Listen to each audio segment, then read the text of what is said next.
New phase of protests as Ruto backs down.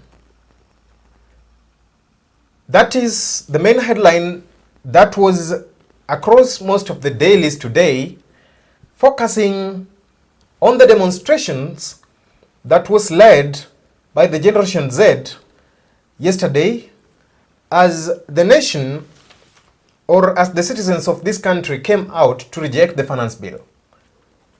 But what people forgot was the big bull in the house, or the big thorny issue in the house.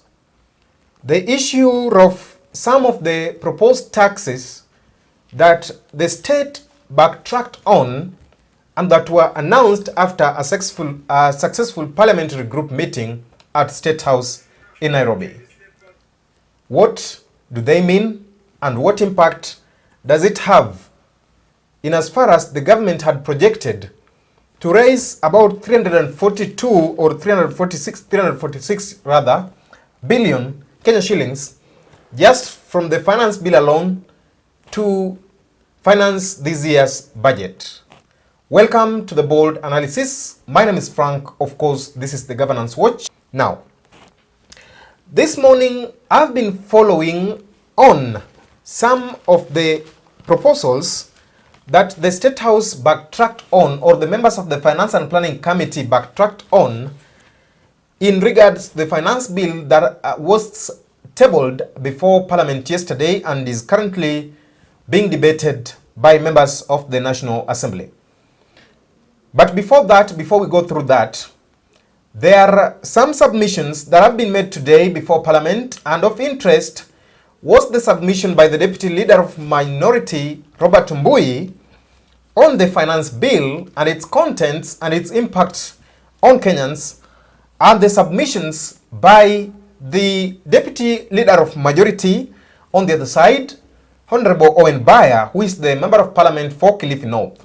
Yeah, thank you, Mr. Speaker. So in the spirit of Article 95 and Article 1, I stand to represent the more than 50 million Kenyans who have asked this House to reject this insensitive, punitive, ill-advised piece of legislative mistake. Mr. Speaker, I say this because in the 10 years that the former President Uhuru was president of this country, we had finance bills every year. But it's only one that had very serious contention, and the only contention that was there was the increase of VAT. In fact, the introduction of VAT on fuel of 8%. Mr. Speaker, the Kenya Kwanza regime has been in office. This is less than 2 years. And the second finance bill they have brought to this House and the first one have elicited so much contention from Kenyans that I think there is something seriously wrong. Mr. Speaker, in fact, let me say this, that the controversies of the 2023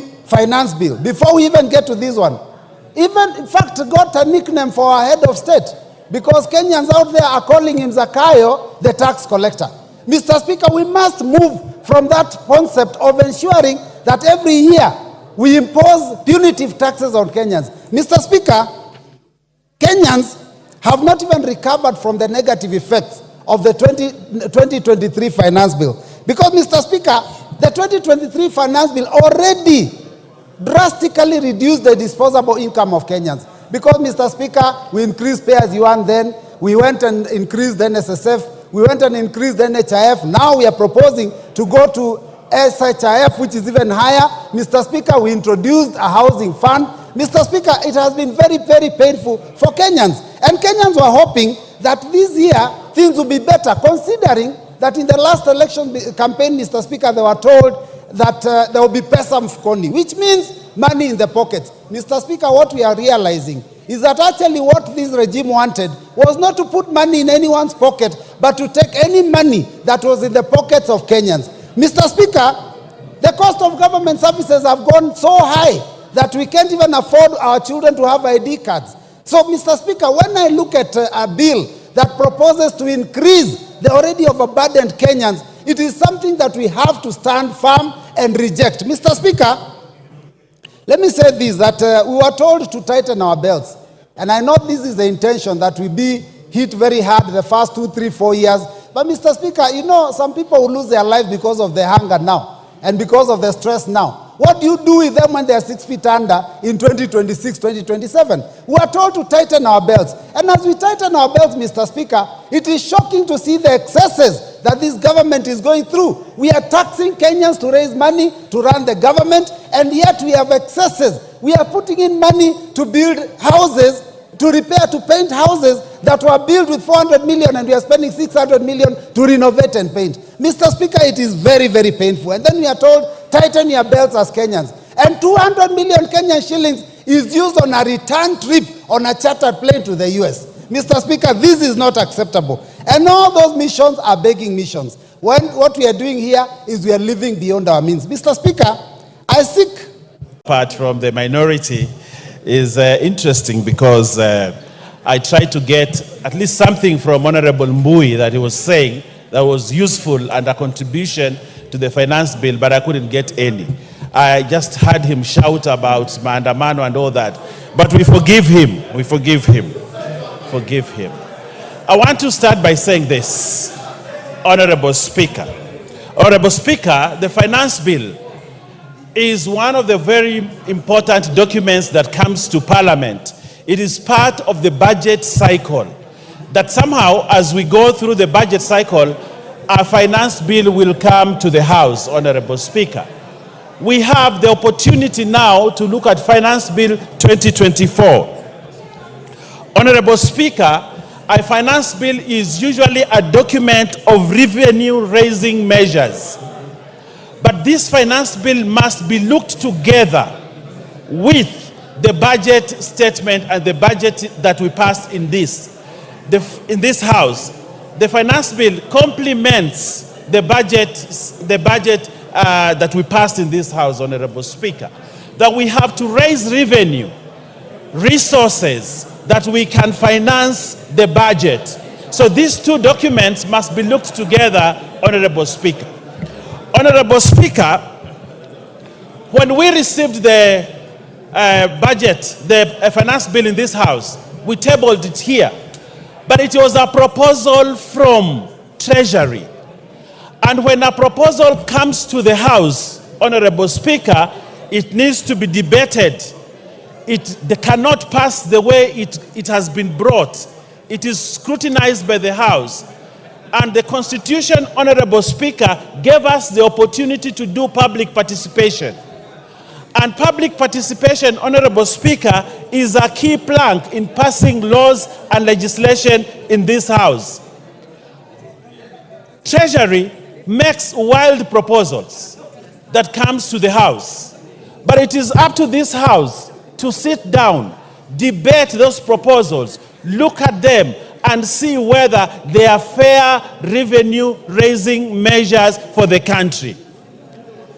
Honorable Speaker, we have had a thorough public participation, one which Kenyans spoke their feelings about the finance bill. Honorable Speaker, Kenyans talked to the committee. Kenyans raised their voices about contentious issues in the finance bill. And those issues were captured by the committee, a committee that includes members from the minority and also includes members from the majority. And Kenyans had, the committee had, and they made changes to the finance bill. Honorable Speaker, the House itself has in third reading the power to make amendments. After those two submissions, then I don't want to talk about them, but they will at some point form the basis of our analysis today. So, some of the proposals that the Finance Committee backtracked on, just to let you skim through, was the VAT on bread, which was initially a zero-rated product and was now supposed to attract a 16% VAT. The VAT on vegetable edible oil, which was supposed to attract a 25% VAT. The proposed excise duty levy on mobile phone transfer services that they were supposed to, they were initially supposed to be charging, but they were forced to backtrack. The VAT on transportation of sugar, that is on sugarcane and sugar, and of course, the VAT that was supposed to be, that now companies were supposed to pay the VAT if they attracted an annual turnover of about 5 million, but that was raised to 8 million. And of course, avocado farmers have been exempted from paying or from integrating their systems with the UDA, and thereby businesses that have an annual turnover of less than 1 million are not supposed to pay it. And also, they changed the VAT that was supposed to be charged on alcohol products based on volume, and now it will be charged based on the alcohol content. And also, the proposed motor vehicle circulation tax of about 2.5%, they were forced to backtrack on this. Remember, the government initially was planning to raise an amount of up to 58 billion from the 3.5 million registered cars in this country, when that amount was to be collected over 2.5%, arguing that that would lead to a decline in the insurance industry and also have an impact on the owners of the motor vehicle in this country. Of course, there are other proposals that are there, such as the VAT or the levy that was supposed to be charged, to be known as the eco levy, that was supposed to be charged on some products, and now it will not be charged on locally manufactured products, and instead it will be only charged on imported finished products. Now, how exactly is the government planning now to raise the finances that they were supposed to raise after backtracking on this?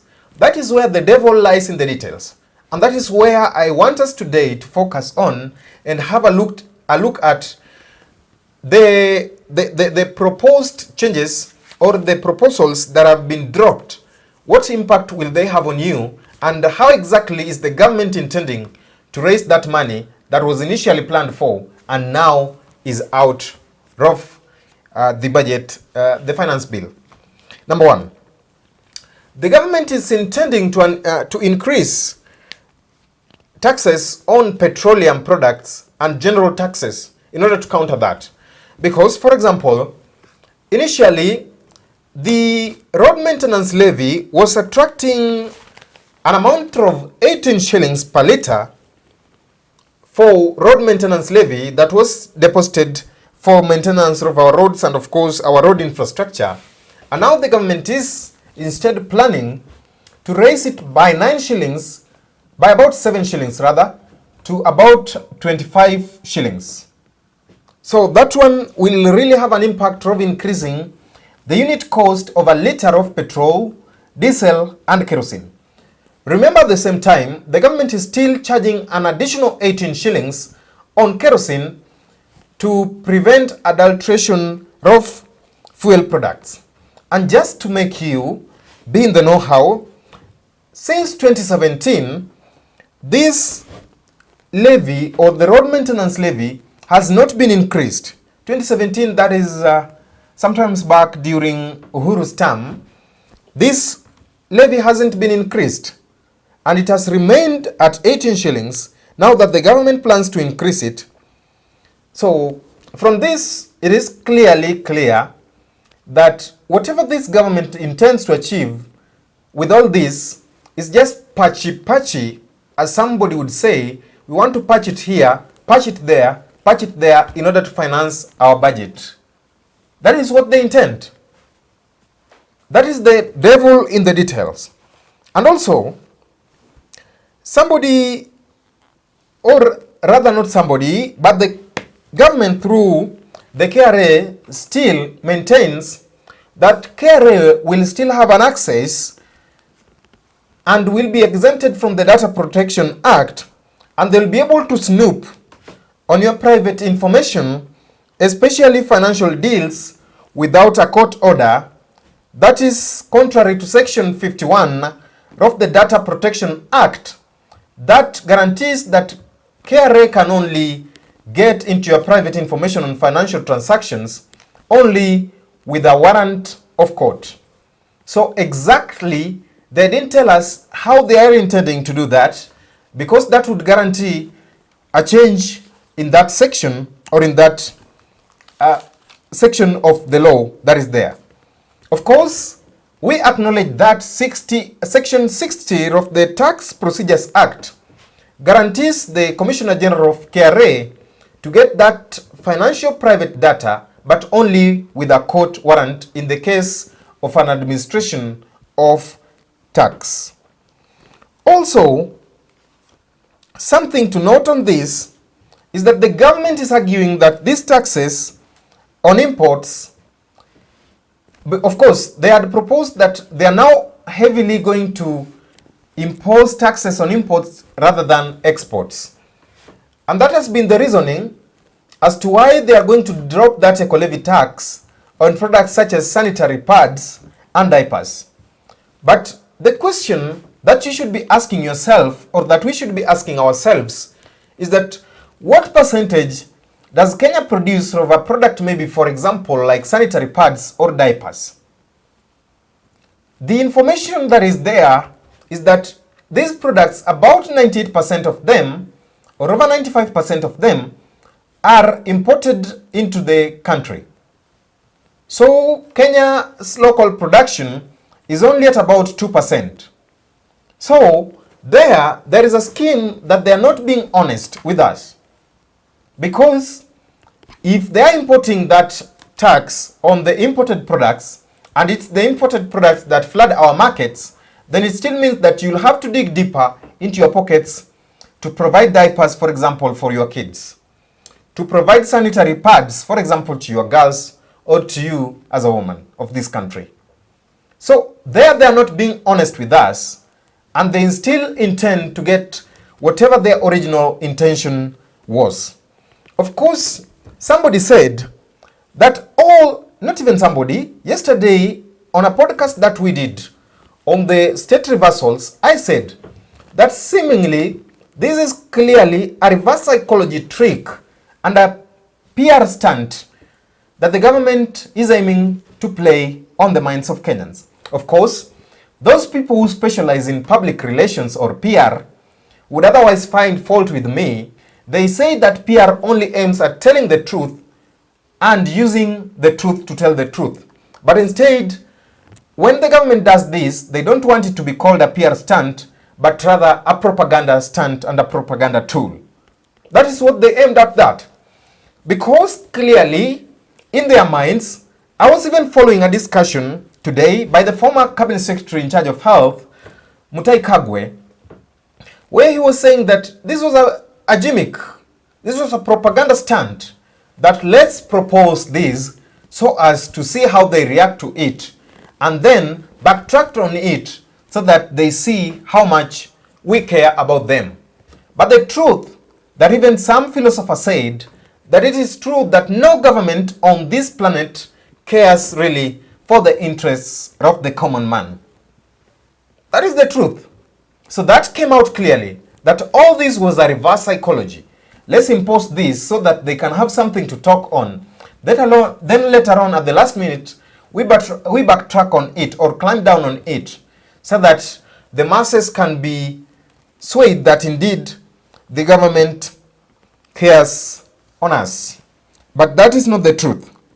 Also, on the eco levy, you know, a majority of phones that are used in this country, I want you maybe to tell me in the comment section of how many phones are being manufactured in this country, and what is the uptake of those mobile phones, for example, that are manufactured in this country by Kenyans. Because in the year 2023 alone, we imported over 2 million phones, and most of those phones were from China. So, if the government is still going to attack that levy on imported products, then it means that the government is going to attract about a tune of about 225 Kenya shillings per unit item or per mobile phone. And it does not matter whether that mobile phone is a kabambe or a smartphone. So for example, if a kabambe phone would be retailing at 1,500 shillings, then it means that it would go up by about 225 shillings. And what is our local production of the kabambe phones? We import them. So that burden is still going to be on you, the Mwananchi. That is the truth that you are not being told, or that we're not being told here. We've talked, of course, on the sanitary pads. And even products like cameras and video equipment, microphones and speakers are also said to attract an eco levy of 98 shillings per unit item. So that one will still be transferable to you. Of course, the manufacturer would not be able to admit that cost on them. They will be able, that one will be able to have a direct ripple effect or impact on you, the consumer. Of course, the government had argued something that the reason for the imposition of the eco levy was to prevent something like environmental degradation. But is that really the clear way of addressing things like environmental degradation when after buying, because in the long run, you'll still need to have a phone. You'll still need to have a sanitary pad. You'll still need to buy a diaper, maybe for your loved ones or for your babies. So, after still being in the need to buy them, if we are not going to take that educational awareness on the citizens of this country on how they should dispose some of these waste products, then these are efforts in fatality and that are only aimed at maybe getting deeper into your pockets. Because imposing these levies would not mean that now we would be avoiding the number of diapers that we pass on the roadsides, the number of electronic waste that we pass on the roadsides that people are disposing because of lack of an awareness or education on the same, on as to how they should dispose these waste products. This is right outwardly something that, as we've said, the government just aims to be patchy, because whatever we are doing is that, truth be told, we are trying to copy-paste whatever is working elsewhere. And even going by the president's speech, he said, today morning I was following up on his speech and he was saying that, you know, Singapore used to be like Kibra slums and now Singapore is at certain levels. After 10 to 15 years, for example, the thing like housing levy fund that is being collected will make Kenya go to that level. That is something that worked for Singapore under certain economic conditions and necessarily might not work for us or might work for us given the economic conditions that remain a constant thing. So, right outwardly, that really tells you the devil that is in the details of the backtracks in the proposals. Of course, we did say, or the National Treasury and Planning Ministry through KRA aims to collect a tune of about 2.95 billion to finance the budget, notwithstanding the debts that we are supposed to be paying to international lenders and also domestic borrowing, which has gone to some levels that have even outsourced or outplayed the local domestic borrowers from borrowing from our banks. So, it is critically clear that we look into this, even though, you know, the argument is that we have to pay taxes. That is the truth. But even the manner and way in which we have to pay taxes, it doesn't have to be painful processes. Because from where we sit, it is not your fault, it is not my fault that the government overborrowed. It is not your fault that for every 10 shillings that is collected, now the government has to remit about 6 shillings to the debts that we owe in this country. And of course, when doing these debts or these things, that information has to be with us because it is our taxes and this money are meant to help us and not help a few individuals within the government.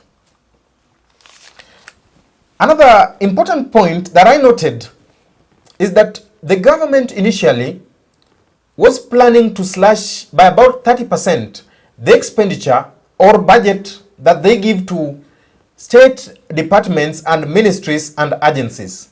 But after a reality check, the Budget and Appropriations Committee was forced to come and talk to Parliament and backtrack on this and reinstate at least 6.73 billion that was earlier chopped from the budgets of parastatal. And this means that it gives a blow to William Ruto's plan to cut the funding to state agencies by a minimum of 30%. Because all this, what is forming this information that we are getting to this? It is because we are trying to imitate something that is working elsewhere and we are forcing it to work here.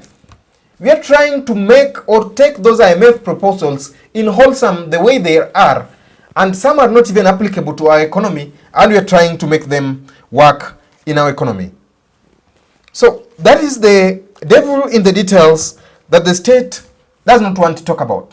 For example, I also saw a proposal somewhere that the state had directed and given an order to the ministries, departments and agencies to freeze on recruitments for at least 1 year. What impact does it have on us? At a time when Kenyans are grappling with high effects of unemployment, and maybe Kenyans are thinking that, you know, maybe from this financial year, the government is going to set aside funds for recruitment so that we can be able to reduce that rate of unemployment that is at record high. Now they're ordering a freeze on that. This even comes at a time when we are going to the second year, when a state department, for example, or a state department under the Ministry of Interior, for example, the National Police Service, has not had its recruitment for a second year in a row. So that level of unemployment is still going to be there. If we are not going to talk the honest talk of cutting on unnecessary expenditure, for example, on hospitality, kununua mandazi za ofisi na chai, unnecessary foreign travels, unnecessary domestic travels, then we are still not yet off the hook. The other day, the leader of Wiper Party, Kalonzo Musyoka, raised something that was important, that this government is budgeting even for corruption. Those confidential expenditures that we are not being told, those are the unnecessary allocations to non-elective offices that we did not elect, like the office of the First Lady, office of the Deputy Spouse to the Deputy President. Those expenditures, in as much as they are good and they should be there, but we should not be raising them so high. Those are unnecessary expenditures that if you're not going to cut on, then we want to cut on what affects directly mwananchi, then we are not still yet walking the talk of getting to Singapore, as the president claims that we should get to Singapore.